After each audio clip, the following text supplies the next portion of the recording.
Students, आप सभी, आज हम हठयोग प्रदीपिका के मूल बंध के बारे में चर्चा करेंगे। इससे पहले हम दो बंध के बारे में चर्चा कर चुके हैं।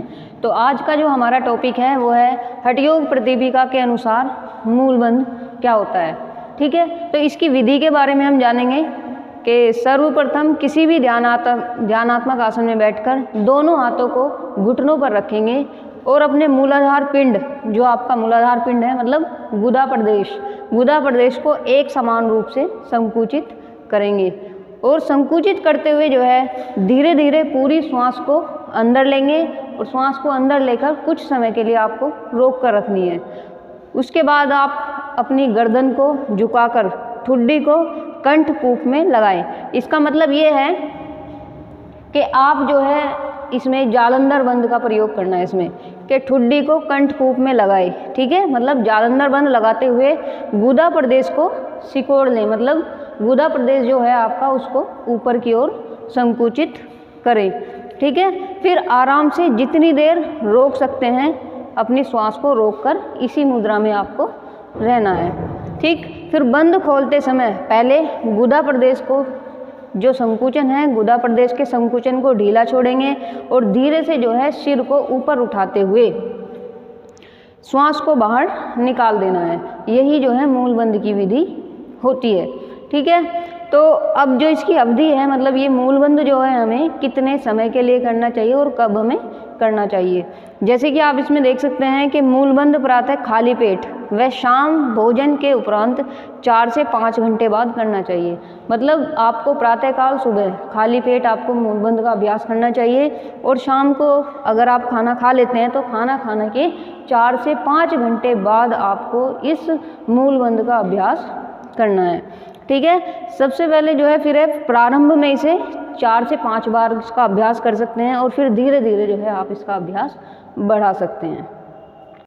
जी, तो अब मूल बंध के जो है लाभ हैं, लाभ के बारे में हम जानते हैं कि इसके क्या क्या लाभ हो सकते हैं। जैसे कि आप इस पे देख सकते हैं कि कौन कौन से हमारे लाभ होते हैं। इससे मूल बंध करने से जो है हमारे जठराग्नि प्रदीप्त होती है और जठराग्नि प्रदीप्त होने के साथ साथ जो है हमारी पाचन शक्ति बढ़ जाती है, मतलब हमारी पाचन संस्थान पर ये बहुत ज़्यादा प्रभाव डालता है। फिर है हमारा कि कब्ज समाप्त हो जाती है। जिस भी किसी व्यक्ति को अगर कब्ज से संबंधित कोई समस्या होती है, कॉन्स्टिपेशन होता है और उसकी भूख कम है, भूख नहीं लगती है, तो इस अभ्यास को आप कर सकते हैं। इससे भूख भी तेज होती है और आपकी जो कब्ज की जो समस्या है वो भी समाप्त हो जाती है। ठीक है, मूल बंध के अभ्यास से जो है जो गुदा प्रदेश से संबंधित कोई भी हमारी समस्या होती है और जो गुदा प्रदेश के स्नायु और काम ग्रंथियाँ जो हैं वे स्वस्थ और सबल हो जाती हैं। ठीक है, इससे संबंधित जो भी रोग होते हैं हमारे वे सभी समाप्त हो जाते हैं। और सबसे ज़्यादा जो मेन इसका हमें लाभ प्राप्त होता है वो है कि जो हमारा मूलाधार चक्र होता है, मूलाधार चक्र को ये जागृत करने वाला अभ्यास है। फिर जो है अगर किसी भी व्यक्ति के शरीर में आलस्य भरा होता है या उसे अपने शरीर में भारीपन महसूस होता है तो वो इस अभ्यास को कर सकता है और इन सब बीमारियों से, व्याधियों से उसे छुटकारा मिल सकता है। ठीक है, और इसके हमारे और भी लाभ हैं, जैसे कि महिलाओं के लिए, अगर महिलाओं की जो मासिक धर्म से संबंधित कोई समस्या होती है तो उसमें भी ये बहुत ज़्यादा लाभप्रद होता है। और जिन व्यक्तियों को जो है बवासीर से संबंधित कोई समस्या होती है उनको भी ये दूर करता है। ठीक है, तो इसके हमारे और भी बहुत सारे लाभ हैं। अब चलते हैं हम इनकी सावधानियों के बारे में कि मूल बंध जो है किन व्यक्तियों को नहीं करना चाहिए और इसकी अवधि जो है कितनी होती है। जैसे कि आप इसमें देख सकते हैं कि इस अभ्यास को जो है शुरुआत में जो बिगनर्स होते हैं, जो स्टार्टिंग में इस मूल बंध का जो अभ्यास करते हैं उनको 5 से 10 बार इसका अभ्यास करना चाहिए। ठीक है, और फिर जो है इसको अपनी क्षमता के अनुसार ही करना चाहिए। अगर आप इस अभ्यास को करते समय ज़्यादा जोर ज़बरदस्ती के साथ करते हैं तो आपको लाभ की जगह हानि उठानी पड़ सकती है।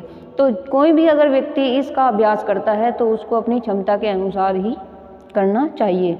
ठीक है, और जब हम ये मूलबंध का अभ्यास करते हैं तो मूलबंध का अभ्यास जो है हमें, जैसे कि हम अभी बताया कि प्रातःकाल हमें खाली पेट ही करना चाहिए। अगर आप खाना खा लेते हैं तो खाना खाने के 4 से 5 घंटे बाद जो है हमें इस मूलबंध का अभ्यास करना चाहिए। और मूलबंध करने के बाद हमें आधे घंटे बाद तक कुछ नहीं खाना चाहिए। मतलब अगर आपको भूख या प्यास लग रही है तो आप इस अभ्यास के आधा घंटे बाद खा सकते हैं, ठीक है। और सबसे मेन है कि आपको इस अभ्यास को जो करना है वो आपको अपने गुरु के सानिध्य में रहकर ही करना है, ठीक है। तो इस तरह से जो है ये हमारे मूलबंध था, इसकी विधि भी आपने देख ली है और इसके लाभ और सावधानियाँ। तो इन लाभ और सावधानियों को अपने संज्ञान में रखते हुए आप इसका अभ्यास कर सकते हैं।